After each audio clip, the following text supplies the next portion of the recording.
আমি জন্মেছিলাম এক বিষণ্ণ বর্ষায়, কিন্তু আমার প্রিয় ঋতু বসন্ত। আমি জন্মেছিলাম এক আষাঢ় সকালে, কিন্তু ভালোবাসি চৈত্রের বিকেল। আমি জন্মেছিলাম দিনের শুরুতে, কিন্তু ভালোবাসি নিঃশব্দ নির্জন নিশি। আমি জন্মেছিলাম ছায়া সুনিবিড় গ্রামে,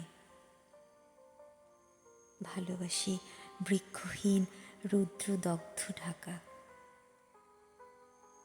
জন্মের সময় আমি খুব কেঁদেছিলাম, এখন আমার সব কিছুতেই হাসি পায়।